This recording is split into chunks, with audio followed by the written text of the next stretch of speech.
Okay, we've had the pandemic, ongoing COVID lockdowns around the world, and we've also had the Russian invasion of Ukraine and the sanctions that followed. And then on top of all that, we had global shipping chaos. Those huge disruptions have broken supply chains and have helped to cause prices to go up. So we've been seeing more nearshoring, where production moves to a country closer to you, like Mexico, which then gets all that stuff in through a state like Texas.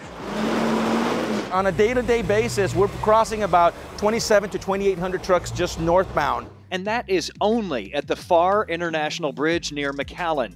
Combine that with the crossings in Laredo, El Paso, Eagle Pass, and Brownsville, and you get a total trade of $435 billion last year. That's more than the combined total of the legendary seaports of Los Angeles and Long Beach. We've seen like almost a 30% uptick compared to the same time period last year. And why is that? Well, there's just more demand. The free trade zone through North America is also a simpler haul, less prone to global shipping problems and COVID lockdowns. In fact, after NAFTA was replaced by a free trade agreement called the USMCA, US, Mexico, and Canada, locals say you could just add in another C because Chinese companies are now making and assembling a ton of products in Mexico to send to the U.S. Making sure that it's marked made in Mexico, they take advantage of USMCA, duty-free, and also they can get the Chinese tariffs, the Section 301 tariffs waived too.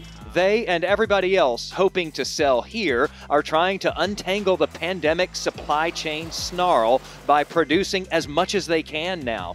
But as the economy slows, products and raw materials are now piling up here like warehouse operator Jorge Torres hasn't seen before. So it sits here, and then you run out of warehouse space. And then you run out of warehouse space. A lot of stuff has been coming across that border. A lot of people have been crossing it too. And the governor has spent billions on that. And it's sure to be a hot topic in the gubernatorial debate later this week. And so we're talking about that when we continue our Right on the Money on the Border Wednesday night.